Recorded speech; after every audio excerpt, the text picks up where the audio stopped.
Segundo livro dos Reis, capítulo 6, versículo 24 em diante. Diz assim, a minha Bíblia é NVI, Nova Versão Internacional. Se a sua estiver diferente de mim, se eu estiver perdendo, está sendo colocado aqui para você poder acompanhar, amém? Algum tempo depois, Ben-Hadad, rei da Síria, mobilizou todo o seu exército e cercou Samaria. O cerco durou tanto e causou tamanha fome que uma cabeça de jumento chegou a valer 80 peças de prata, e uma caneca de esterco de pomba, 5 peças de prata. Um dia, quando o rei inspecionava os muros da cidade, uma mulher gritou para ele, socorro, majestade! O rei respondeu, se o Senhor não a socorrer, como poderei ajudá-la? Acaso há trigo na eira ou vinho no tanque de prensar uvas? Contudo, ela perguntou, qual é o problema? Contudo, ele perguntou, qual é o problema? Ela respondeu, esta mulher me disse, vamos comer o seu filho hoje, e amanhã comeremos o meu. Então, cozinhamos o meu filho e o comemos. No dia seguinte, eu disse a ela que era a vez de comermos o seu filho, mas ela o havia escondido. Quando o rei ouviu as palavras da mulher, rasgou as próprias vestes. Como estava sobre os muros, o povo viu que ele estava usando pano de saco por baixo, junto ao corpo. E ele disse, Deus me castigue com todo rigor, se a cabeça de Eliseu, filho de Safate, continuar hoje sobre os seus ombros. Ora, Eliseu estava sentado em sua casa, reunido com as autoridades de Israel. O rei havia mandado um mensageiro à sua frente, mas antes que ele chegasse, Eliseu disse às autoridades, aquele assassino mandou alguém para cortar minha cabeça? Quando o mensageiro chegar, fechem a porta e mantenham-no trancada. Vocês não estão ouvindo os passos do seu senhor que vem atrás dele? Enquanto ainda lhe falava, o mensageiro chegou. Na mesma hora, o rei disse, essa desgraça vem do Senhor. Por que devo ainda ter esperança no Senhor? Nós vamos continuar lendo, ok? Pode se sentar, deixa aí aberto, vamos continuar lendo no 7. Nós vamos ler até o versículo 20. Eliseu respondeu, ouçam a palavra do Senhor. Assim diz o Senhor, amanhã, por volta dessa hora, na porta de Samaria, tanto uma medida de farinha como 2 medidas de cevada serão vendidas por 1 peça de prata. O oficial, em cujo braço o rei estava se apoiando, disse ao homem de Deus, ainda que o Senhor abrisse as comportas do céu, será que isso poderia acontecer? Mas Eliseu advertiu, você verá com os próprios olhos, mas não comerá coisa alguma. Havia 4 leprosos junto à porta da cidade. Eles disseram uns aos outros, por que ficar aqui esperando a morte? Se resolvermos entrar na cidade, morreremos de fome, mas se ficarmos aqui, também morreremos. Vamos, ao acampamento dos arameus para nos render. Se eles nos pouparem, viveremos. Se nos matarem, morreremos. Ao anoitecer, eles foram ao acampamento dos arameus. Quando chegaram às imediações do acampamento, viram que não havia ninguém ali, pois o Senhor tinha feito os arameus ouvirem o ruído de um grande exército com cavalos e carros de guerra, de modo que disseram uns aos outros, ouçam, o rei de Israel contratou os reis dos hititas e dos egípcios para nos atacarem. Versículo 7, então, para salvar sua vida, fugiram ao anoitecer, abandonando tendas, cavalos e jumentos, deixando o acampamento como estava. Tendo chegado às imediações do acampamento, os leprosos entraram numa das tendas, comeram e beberam, pegaram prata, ouro e roupas e saíram para esconder tudo. Depois voltaram e entraram noutra tenda, pegaram o que quiseram e esconderam isso também. Então disseram uns aos outros, não estamos agindo certo. Este é um dia de boas notícias e não podemos ficar calados. Se esperarmos até o amanhecer, seremos castigados. Vamos imediatamente contar tudo no palácio do rei. Então foram, chamaram as sentinelas na porta da cidade e lhes contaram. Entramos no acampamento arameu e não vimos nem ouvimos ninguém. Havia apenas cavalos e jumentos amarrados e tendas abandonadas. As sentinelas da porta proclamaram a notícia e ela foi anunciada dentro do palácio. O rei se levantou de noite e disse aos seus conselheiros: eu lhes explicarei o que os arameus planejaram. Como sabem que estamos passando fome, deixaram o acampamento e se esconderam no campo, pensando: com certeza eles sairão, e então os pegaremos vivos e entraremos na cidade. Um de seus conselheiros respondeu: manda que alguns homens apanhem 5 dos cavalos que restam na cidade. O destino desses homens será o mesmo de todos os israelitas que ficarem, sim, com toda essa multidão condenada. Por isso, vamos enviá-los para descobrir o que aconteceu.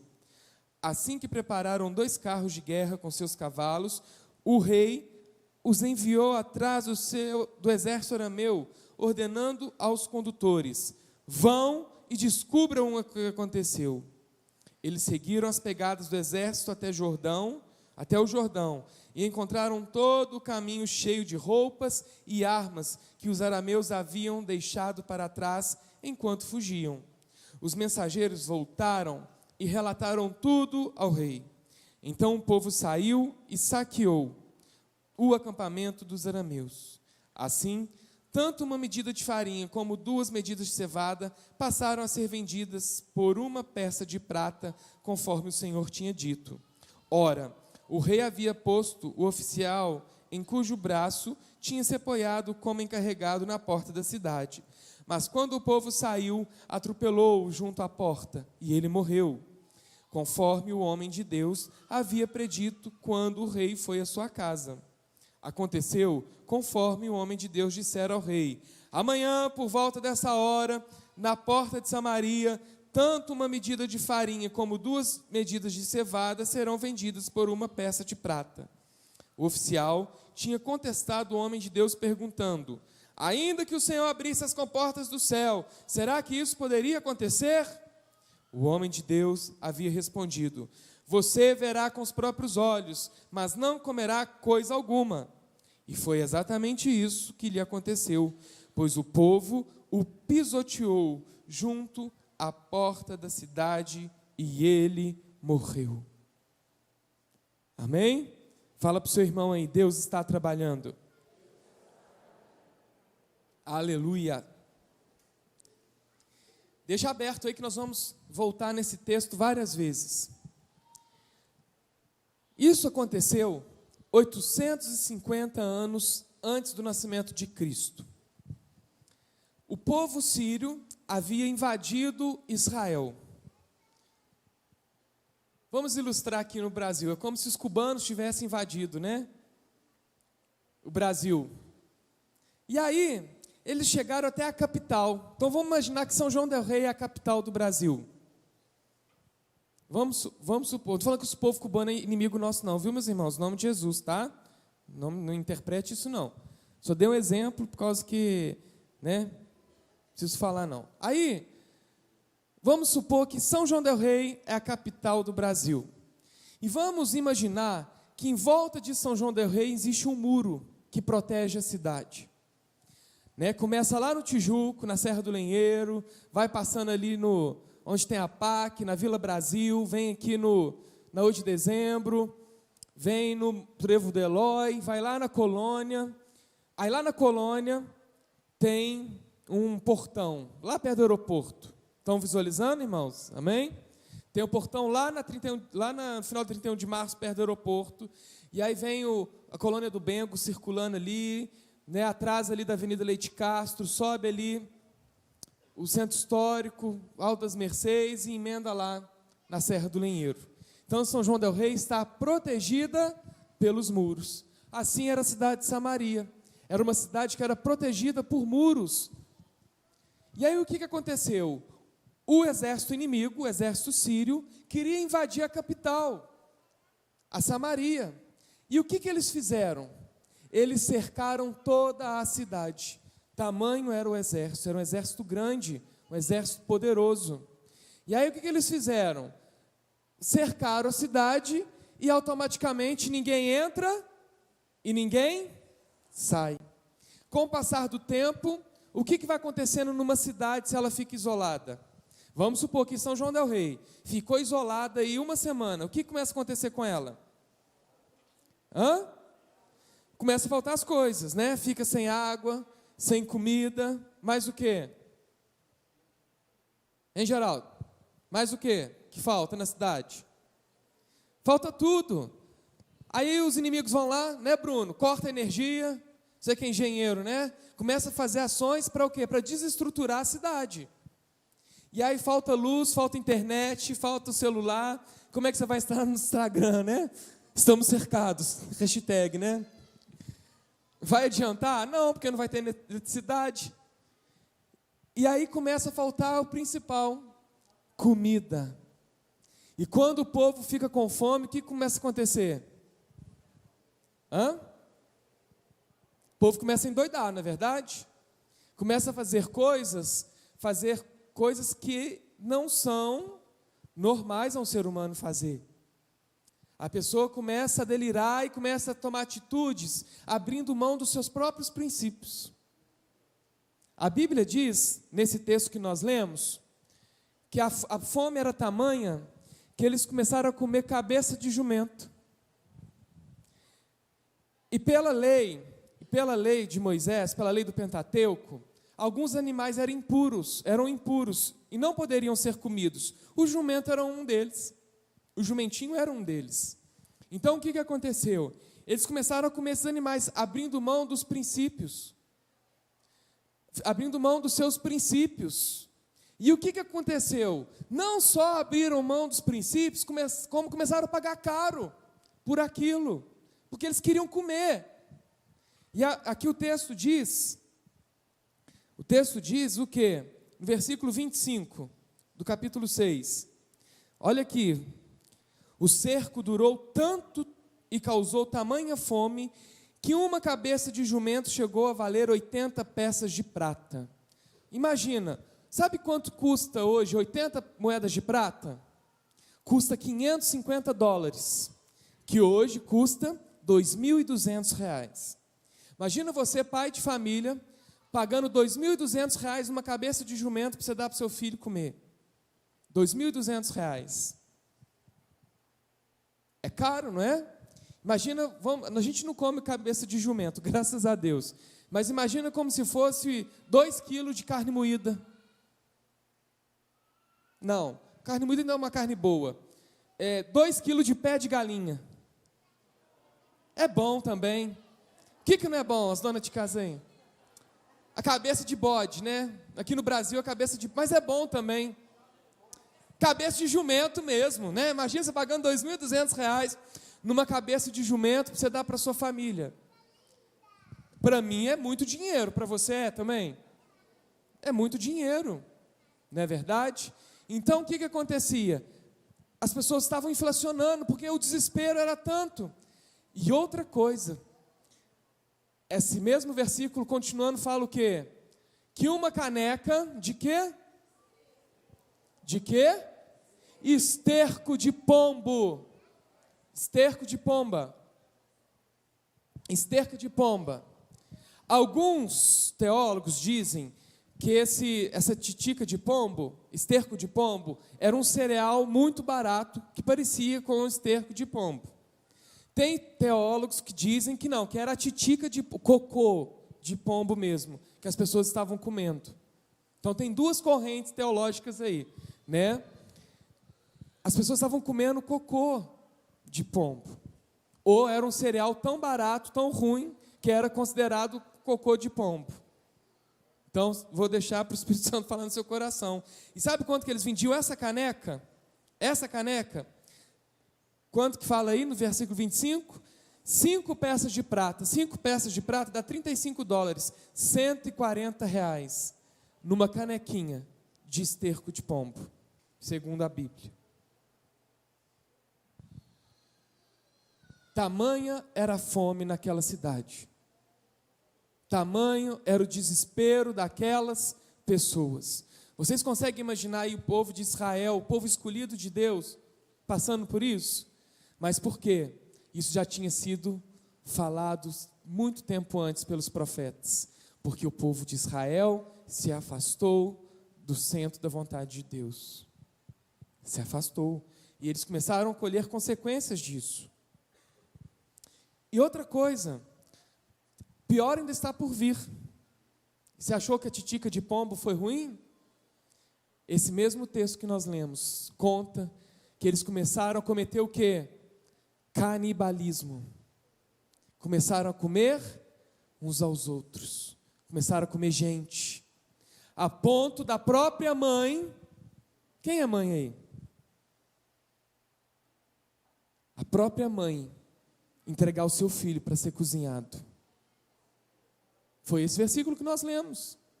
A mãe negociou entregar o quê? O filho para ser cozinhado e ser comido. Não está aí na Bíblia, gente, contando?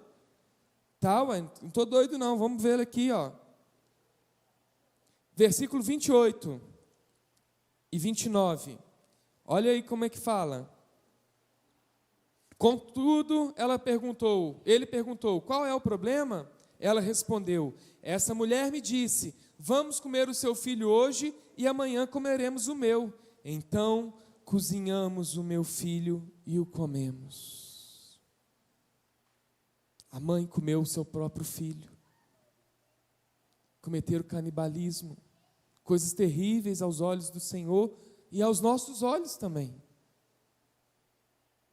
Tamanho era o desespero e a fome naquele lugar. Mães negociando os seus próprios filhos para serem comidos. Isso mostra um quadro de uma realidade terrível para aquele povo. Terrível. E aquela mulher, ela pede ajuda daquele rei. Quem era aquele rei? Era o filho de Acabe. Era o rei Jorão, um rei terrível. Mas o rei, vendo todo aquele desespero, toda aquela fome, tudo aquilo que estava acontecendo, pessoa comendo pessoa, e aí ele olha e fala assim, se o Senhor não puder agir em favor de Israel, eu não posso fazer nada, eu já não tenho que fazer nada. E quantas vezes nós nos sentimos como esse rei, diante das situações? Nós não podemos fazer nada, nós temos que esperar o Senhor agir, o Senhor entrar com providência. Nós precisamos confiar no Senhor, amém, Marcelo? Confiar, nós precisamos confiar. E aquele rei perdeu toda a sua esperança, perdeu sua esperança. E aí, além do mais, ele faz uma coisa, aquela situação toda, ele joga a culpa em quem? No profeta Eliseu, porque tempos atrás, o profeta não tinha deixado matar o exército sírio, e agora o exército sírio estava atacando a capital. E quantas vezes nós ajudamos as pessoas e as próprias pessoas se voltam contra nós? Quantos já passaram por isso?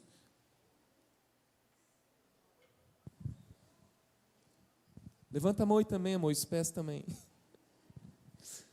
E isso é normal. Não era para ser, né? Mas aqui aconteceu e o rei começa a jogar a culpa em Eliseu. Começa a jogar a culpa. Foi Eliseu, ele é o culpado. E aí ele faz o quê? Um clamor, que Deus me castigue rigorosamente, se hoje a cabeça do Eliseu não for cortada. Não é isso que está falando o texto? Vamos ler aí? Olha o que diz aí. Versículo 31. Versículo 31. E ele disse, Deus me castigue com todo rigor, se a cabeça de Eliseu, filho de Safate, continuar hoje sobre os seus ombros. Ele fala que vai mandar matar Eliseu, vai cortar a cabeça do profeta. E quantos de nós, sendo profetas do Senhor, temos sofrido ameaças? Pessoas se levantam para ir contra os profetas. E quem são os profetas dessa geração? Quem são? É o pastor? Também. É a pastora Carolina? Também. Mas quem? Todos nós. Levanta suas mãos. Fala assim: eu sou profeta de Deus nessa geração, e eu não vou me calar diante das ameaças do inimigo. Pisa no chão com força aí. Eu vou pisar na cabeça do inimigo, no nome de Jesus. Amém? Amém? Essa deve ser a nossa postura. Não podemos nos intimidar diante das situações, porque Deus trabalha em favor daqueles quem Ele ama. Foi isso que Deus fez com Eliseu. Olha aqui, o rei sabia que Eliseu tinha impedido ele de matar os sírios, e o rei sentiu-se o quê? Enganado pelo profeta, e ele também se sentiu abandonado pelo Senhor. E aí o rei também desacredita e reclama do Senhor. Olha o 33, o que fala? Enquanto ainda lhe falava, o mensageiro chegou. Na mesma hora, o rei disse: essa desgraça vem do Senhor. Por que devo ainda ter esperança no Senhor? O rei, diante de toda aquela situação, ele sabia que foi o Senhor que mandou aquela situação, porque foi mesmo, para que o povo de Israel voltasse os seus olhos para Ele. E muitas vezes Deus nos sacode, Deus permite que coisas aconteçam na nossa vida, para que o nosso olhar volte-se para Ele. Pastor, mas Jesus levou sobre nós todas as nossas enfermidades, não sei o quê. Meu irmão, Deus permite que as situações venham na nossa vida, para que nós cresçamos, para que nós nos voltemos a Ele, para que o nosso olhar seja voltado para a cruz. Muitas coisas são permitidas nesse propósito. E quantas vezes nós, como cristãos, em momentos de sofrimento, de luta, de perdas, questionamos o Senhor. Assim como o rei Jorão aqui. Para que eu tenho que ter esperança no Senhor? Isso veio dele. Eu não tenho que ter esperança nele, ele está nos castigando. Ao invés dele se prostrar ao chão, clamar misericórdia do Senhor, orar, pedir a Deus que mudasse a situação daquela cidade. Não, ele foi questionar Deus. Por que eu tenho que ter esperança nele? E quantos de nós fazemos isso também? Ao invés de nós orarmos pelas situações, nós começamos a questionar o Senhor. E perdemos às vezes a esperança no Senhor. Quantas pessoas saem da igreja porque Deus não atendeu o pedido dela lá? Deus, eu quero uma Ferrari amanhã, Senhor, eu quero uma Ferrari amanhã. Deus não dá, a pessoa sai da igreja. Deus, que o meu marido venha amanhã para a igreja. Se ele não vier, eu também não volto aqui. Deus é nosso empregado? Não. Nós devemos clamar, pedir, como filhos e filhas amados que somos. Amém? Filhos e filhas amados que somos. Nós não somos patrões do Senhor, nós somos servos e filhos amados. Essa é a nossa postura. Mas aí o Eliseu, o que ele faz? Diante dessa ameaça do rei, o que Eliseu faz? Ele ignora aquela ameaça. Manda fechar a porta. Fecha a porta que eu não quero nem receber. Nem receber. Outro dia a Tina me entregou uma carta de 7 folhas, de uma pessoa que saiu da igreja. Aí eu peguei a carta, eu ia ler, confesso para vocês que eu ia ler, né? Aí eu abri no meio assim, li um parágrafo. Aí sabe o que eu fiz? Igualzinho Eliseu, tranca a porta. Eu falei: Tina, não vou nem acabar de ler. A gente sofre ataques emocionais, espirituais, que o inimigo coloca perto das pessoas que estão ao nosso redor, e usa as pessoas que estão ao nosso redor para nos desencorajar, para nos fazer desistir, para nos tirar do nosso propósito. E você não pode deixar se abalar por essas situações, amém? Deus está trabalhando o tempo todo ao nosso favor. O tempo todo ao nosso favor. E aí o que acontece? Eliseu ignorou aquela situação. E o que Eliseu faz? Ele se levanta com toda a fé, com todo temor, como boca de Deus ali, ele declara o quê? Ouçam a palavra do Senhor, assim diz o Senhor. Como profeta de Deus, ele não temeu e ele ainda profetizou ali. Falou o quê? Que em 24 horas teria comida naquele lugar. Eliseu não se deixou ser levado ali pelas ameaças do rei, nem pelas situações. Ele ainda levantou-se como profeta que ele era e declarou a vitória naquela cidade. Agora, conta aqui para mim. Vamos jogar real aqui. Voltando aqui a São João del Rei com os muros, pastor Marcos. O senhor que é militar, o senhor sabe.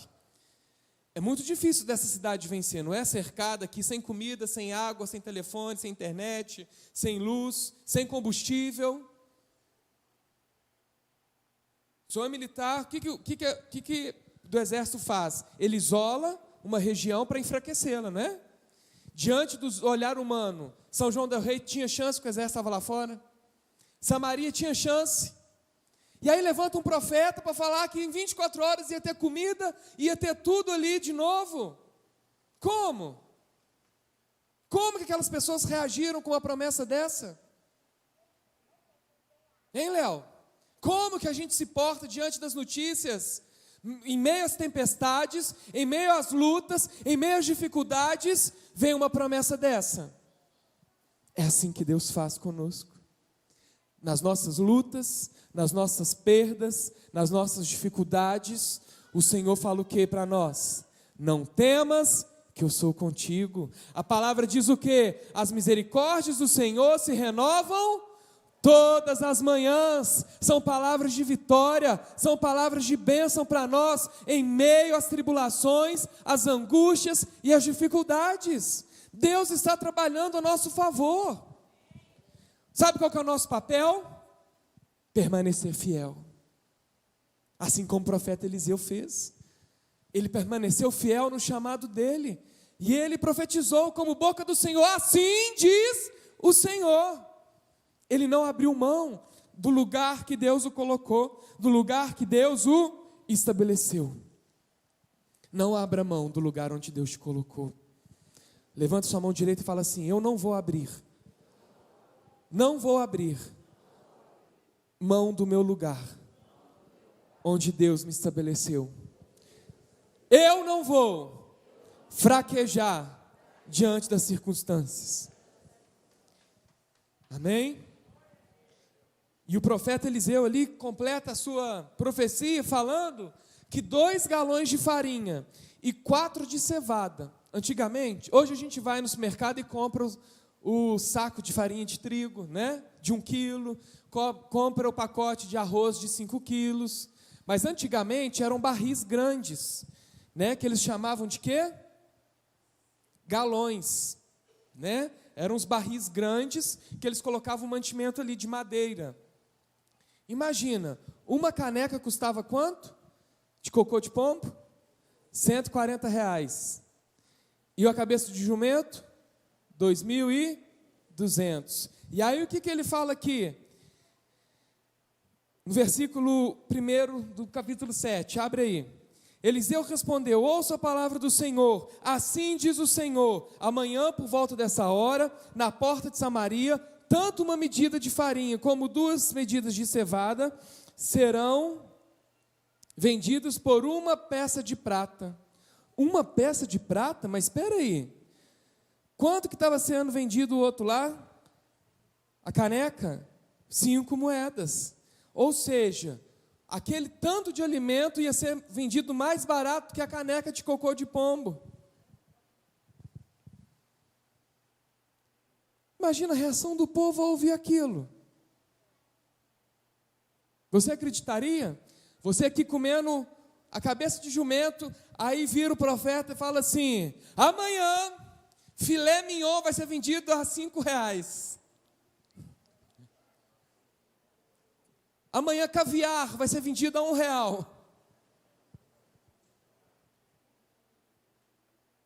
Amanhã, o que mais é caro aí? Me ajuda aí. Camarão e lagosta vendido a 50 centavos. O povo estava ali com fome, sem comida. Imagina a reação deles, cercado pelo exército inimigo. Qual a situação deles? De incredulidade, não é? Não é de incredulidade, irmãos? Não é? E muitas vezes você também tem essa mesma postura.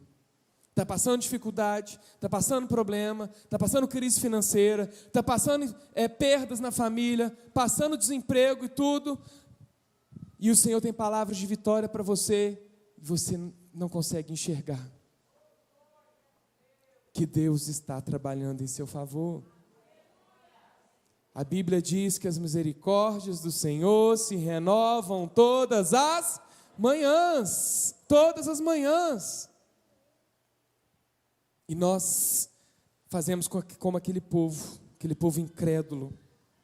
Sabe por que o povo era incrédulo? Porque um oficial do rei falou isso. Que isso, Eliseu, você está doido? Como que vai acontecer isso? São João del Rei está cercada, a semic foi cortada, a conecta foi cortada, eu não posso nem postar mais no Instagram, eu não posso fazer selfie porque a bateria do celular acabou. Como que vai ter filé mignon vendido a R$1? Mas as promessas de Deus, elas se cumprem, mesmo diante da impossibilidade humana. Ao nosso olhar, seria impossível, mas no olhar do Senhor, não é. Deus não olha as circunstâncias, Deus faz o que Ele quer, e usa quem Ele quer, na hora que Ele quer. Amém? Amém? Deus está trabalhando. E aí, no versículo 2 diz o seguinte, do capítulo 7 aí: o oficial em cujo braço o rei estava se apoiando disse ao homem de Deus: ainda que o Senhor abrisse as comportas do céu, será que isso poderia acontecer? Ou seja, mesmo se Deus abrir o céu ali agora, isso pode acontecer mesmo? Duvidou do poder de Deus? Não duvide do que Deus pode fazer. Não duvide. Deus move céus e terra em favor daqueles que Ele ama. E aí esse oficial, olhando para Eliseu, Eliseu responde para ele. Eu dava um tapa na orelha dele. Eliseu foi e respondeu o seguinte: você verá com os próprios olhos.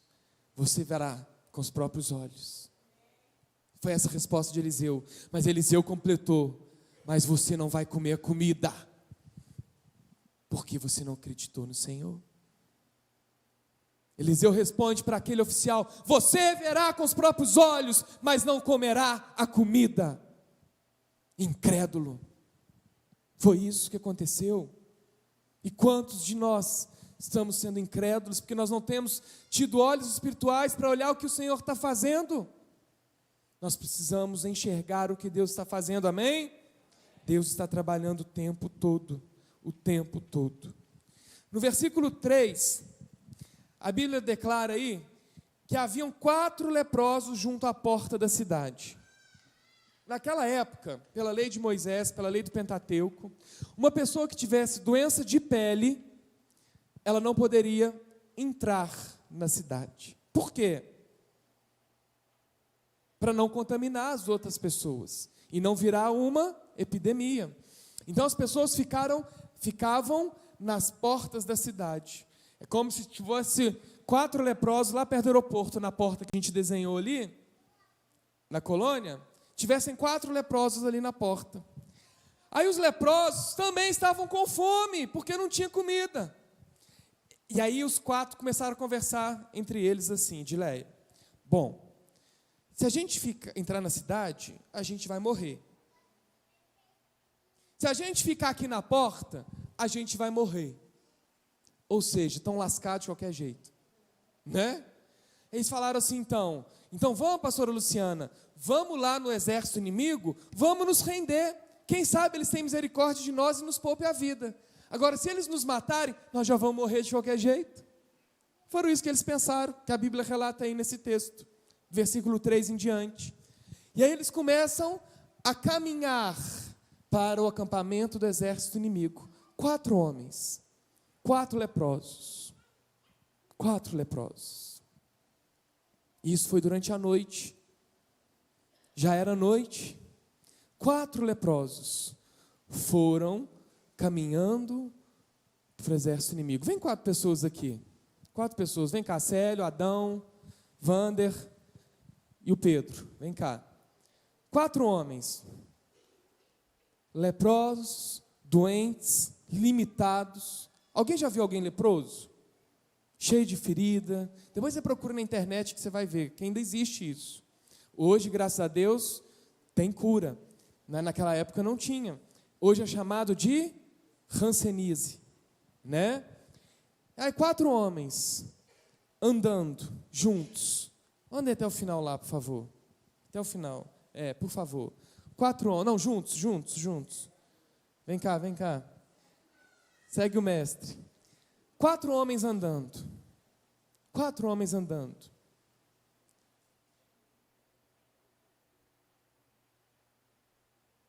Eu só ouvi o barulho da chave do Vander. Alguém ouviu mais alguma coisa?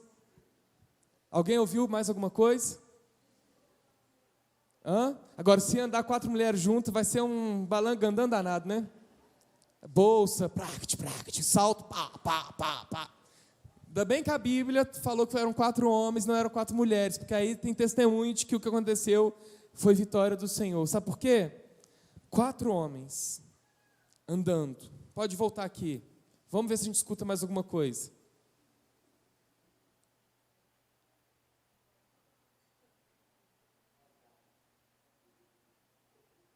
Quatro homens andando naquela escuridão. Mas enquanto os 4 andavam, Deus estava trabalhando. Pode se sentar, obrigado. Vamos aplaudir o Senhor pela vida dos irmãos aí, em nome de Jesus? Obrigado. Enquanto esses 4 leprosos andavam, Deus estava trabalhando. Pastor, mas o que tem a ver os 4 leprosos irem lá na aldeia e Deus estava trabalhando? Sabe o que a Bíblia declara aí, nesse texto? Que enquanto eles estavam caminhando na escuridão, o exército inimigo, que estava lá acampado, cercando a cidade, ouviu como se fosse um exército cheio de carruagens, cheio de soldados indo atacar eles, um exército que estava caminhando para destruir eles. E sabe o que eram? Eram 4 leprosos, caminhando, indo se render, indo se entregar. E o exército inimigo lá, corre!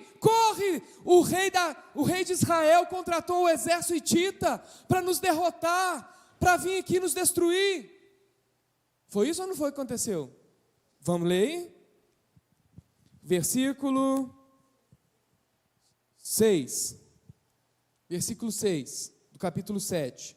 Diz aqui: pois o Senhor tinha feito os arameus ouvirem o ruído de um grande... o 5. Ao anoitecer, eles, os leprosos, foram ao acampamento dos arameus. Quando chegaram às imediações do acampamento, viram que não havia ninguém ali. Ou seja, eles chegaram no acampamento, já não tinha ninguém. Pois o Senhor tinha feito os arameus ouvirem o ruído de um grande exército com cavalos e carros de guerra, de modo que eles disseram uns aos outros: ouçam! O rei de Israel contratou os reis dos hititas e dos egípcios para nos atacarem. Então, para salvar a sua vida, fugiram ao anoitecer, abandonando tendas, cavalos e jumentos, deixando o acampamento como estava.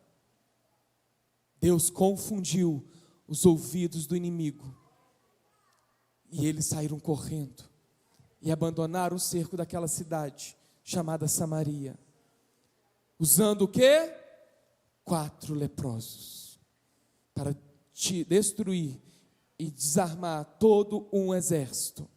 É assim que Deus trabalha a seu favor.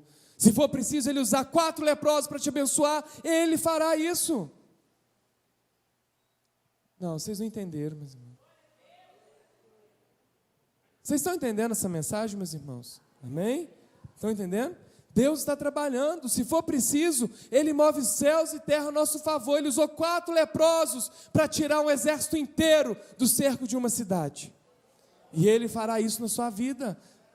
os inimigos vão cair, os inimigos vão sair em retirada. Permaneça fiel, permaneça firme nas promessas do Senhor, porque se o Senhor quiser, Ele confunde os ouvidos do seu inimigo.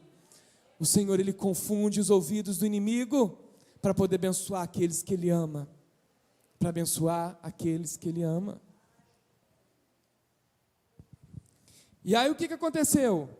Eles começaram a achar as coisas, puxa vida, tem comida, tem ouro, tem cavalo, tem um monte de coisa, tem armas, vamos pegar aqui para a gente esconder. Aí um deles fala o quê? Não, hoje é dia de boas notícias, vamos lá na prefeitura de São João del Rei, vamos contar para o prefeito que o povo, que nossos inimigos saíram correndo. Deixaram até celular com internet lá para a gente fazer a hashtag e o Instagram. Deixaram o notebook para trás. Deixaram a ferrada, tem até um helicóptero. Vamos lá na prefeitura avisar o prefeito de São João del Rei que nós temos coisa agora, tem comida lá. Tem filé mignon, pastora. Tem filé mignon, pastor Marcos. Vamos fazer um bife lá, um churrasco. E aí aqueles 4 leprosos correram lá no palácio para poder contar para o rei o que tinha acontecido. E qual que foi a atitude do rei? De incredulidade. De incredulidade.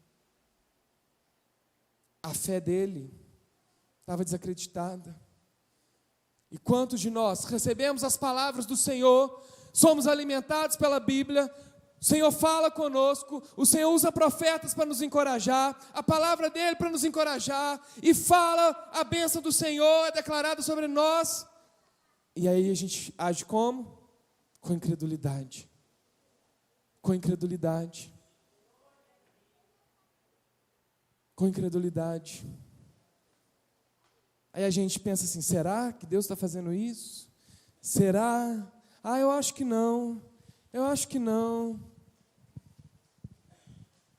As promessas de Deus não podem ser frustradas em nossa vida. Só existe alguém que pode fazer isso. É o inimigo? É o inimigo? Não. Quem pode decretar a falência da bênção de Deus em nós? Nós mesmos. Pela nossa incredulidade e pela falta de fidelidade ao Senhor.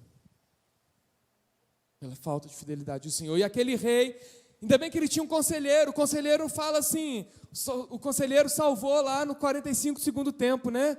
Falou, rei, por que o senhor não manda alguém lá ver a situação? Manda alguém lá ver, para poder ver o que está acontecendo.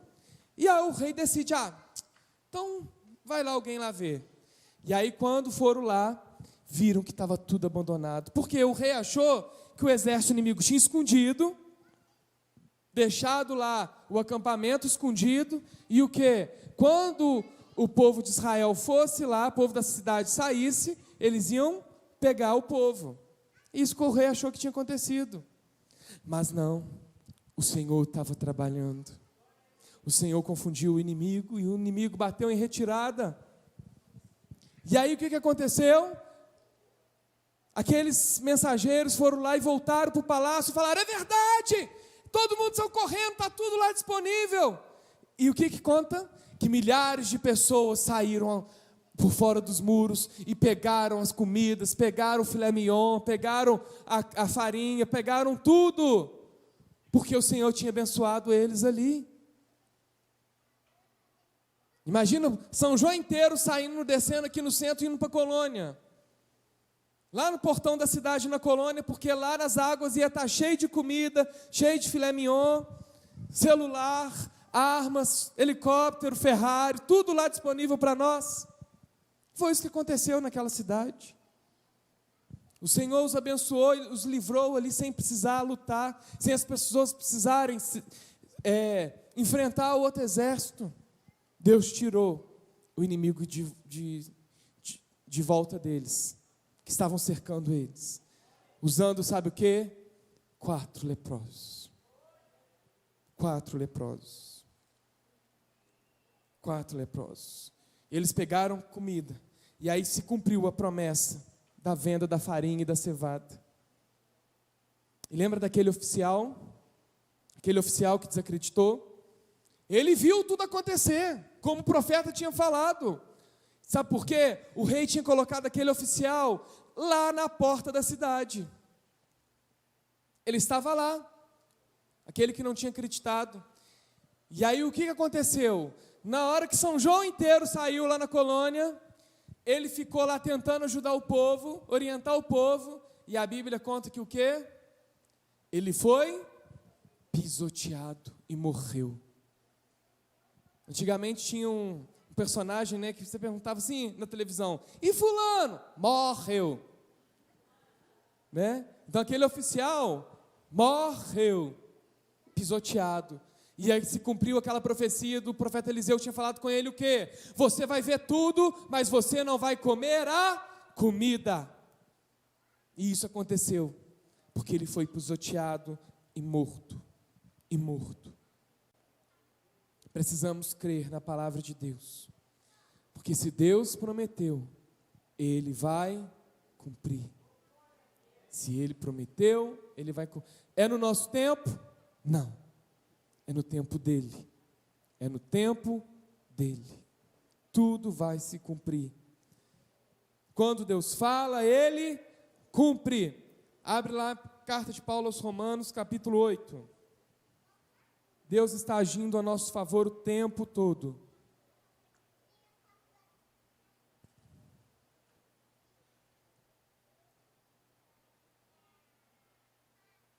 Deus está agindo a nosso favor o tempo todo. Carta aos Romanos, capítulo 8, versículo 31. Pode projetar para nós aí, Juan? Que diremos, pois, diante dessas coisas? Se Deus é por nós, se Deus é por nós, nós estamos no velório, irmãos? Então, peraí. Que diremos, pois, diante dessas coisas? Se Deus é por nós, essa é a igreja que eu amo, que eu conheço. Amém? A igreja que crê, que profetiza. Se Deus é por nós, quem será contra nós? No original, no grego, sabe o que significa isso? Porque o se aqui não é condição. Se Deus estiver comigo, ou se Deus não estiver comigo. Não. Uma vez que Deus está comigo, quem poderá ser contra mim? Uma vez que eu tenho o Senhor como o meu alvo, minha fortaleza, a minha rocha, em quem confio, quem será contra mim? É isso, porque Deus está conosco o tempo todo, mas nós precisamos estar com Ele também o tempo todo. Pastor, não é a mesma coisa? Se Deus está comigo, como que eu não estou com Ele? Quando você se afasta, quando você não acredita, quando você não se alimenta da palavra, quando você não está na presença dEle, você não está com Ele. Quando você faz fofoca, quando você rouba, quando você se prostitui, quando você peca, quando você fuma, quando você bebe, quando você mente, quando você se embebeda, você não está com o Senhor, mas o Senhor está com você. Nós precisamos estar firmes com o Senhor, firmados na presença dEle, declarando a sua santidade dia e noite, orando e vigiando dia e noite.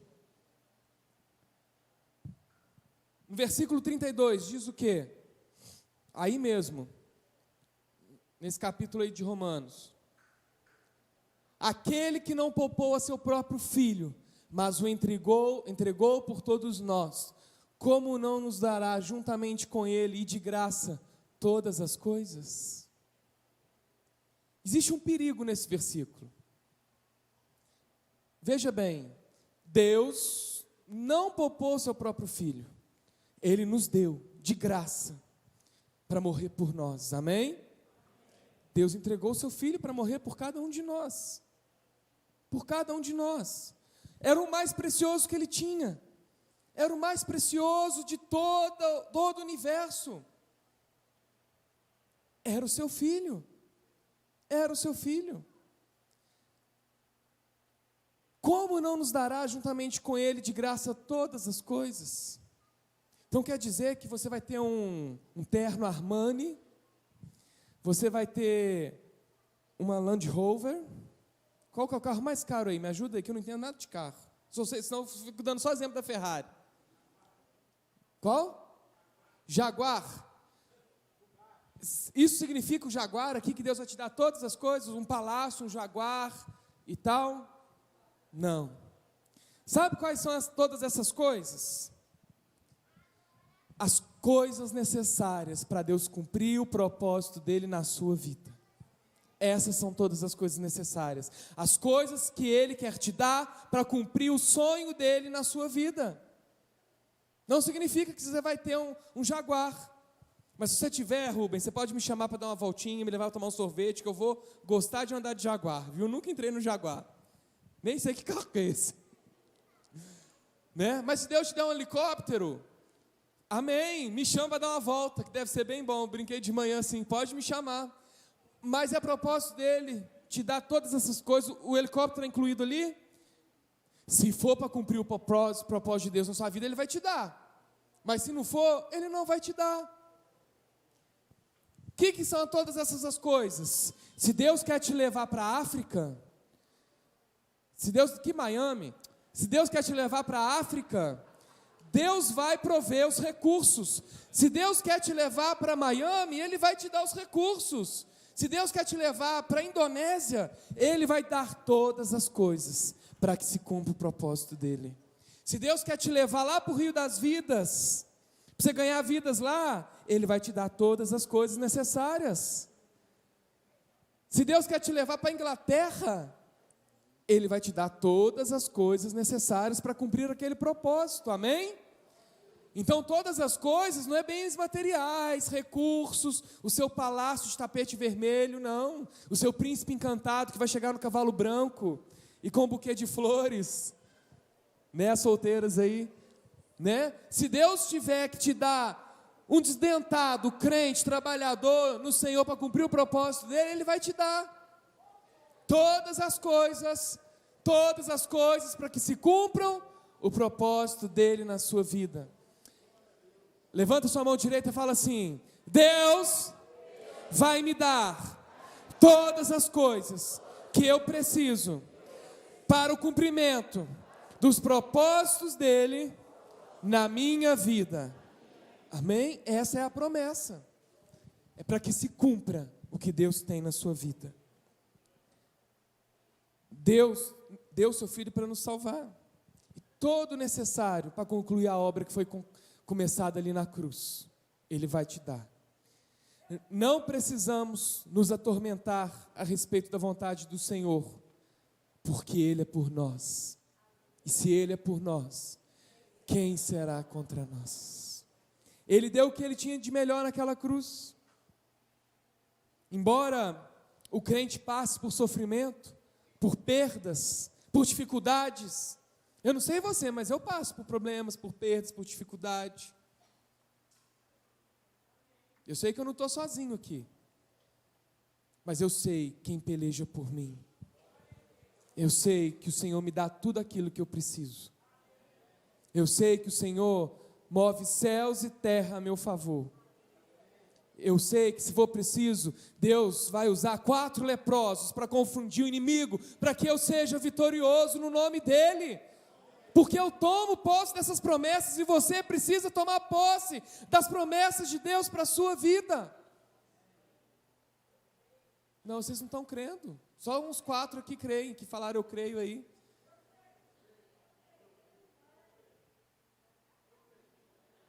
Grita o seu irmão, fala, eu creio, fala aí, eu creio. Amém. Acho que vocês estão com fome, né? Ainda não são nem 9 horas ainda. Eu vou sair daqui meia-noite hoje. Embora o crente passe por sofrimento, o crente, aquele que crê no Senhor, ele desfrutará da glória quando Cristo voltar. O crente vai desfrutar. Versículo 18, mesma carta aos Romanos, aí, capítulo 8, versículo 18. Põe para nós aí, Juan, por favor. Considero que os nossos sofrimentos atuais não podem ser comparados com a glória que em nós será revelada. Tá sofrendo? louve. Está chorando? Louve. Sabe por quê? A glória que vai ser revelada vai ser muito maior que qualquer sofrimento que você possa passar. Perdeu alguém querido precocemente? Louve, adore ao Senhor, se prostre diante dEle. Porque o sofrimento que nós estamos passando não serão comparados com a glória que está reservada a nós. Amém? Amém? Devemos permanecer firmes. Ministério de louvor já pode vir. Devemos permanecer firmes. Precisamos crer nas promessas do Senhor. Precisamos vencer o pecado. Vencer o pecado. Mas pastor, é tão difícil. Sim, é difícil. Sabe por quê? A carne gosta daquilo que é bom. Mas nós precisamos vencer o pecado. Como? Nos alimentando, nos fortalecendo na presença do Senhor. Por quê? Sem o Senhor, nós não vamos conseguir. O pecado vai nos vencer. Nas nossas forças, nós vamos o quê? Perecer. Por isso nós precisamos estar alinhados com o Senhor. Precisamos estar firmados em Deus. Para que as lutas, dificuldades, os problemas, tentações não nos aflijam. Não nos aflijam. Nenhum sofrimento pode nos afastar do plano de Deus, se nós permanecermos firmes e fiéis a Ele. Assim como Eliseu, mesmo se você que está aqui nessa noite, estiver ameaçado de morte, se Deus quer cumprir um plano, Ele usará 4 leprosos para confundir o seu inimigo. Deus moverá céus e terra a seu favor. Se você crê nisso, se levante como um vitorioso aí no seu lugar. Se levante como um vitorioso e fale: eu tomo posse de cada promessa de Deus para a minha vida. Eu tomo posse da palavra de salvação para a minha vida. Eu tomo posse para os propósitos de Deus, das promessas de Deus. Eu renuncio o mundo. Fala assim: eu renuncio o mundo.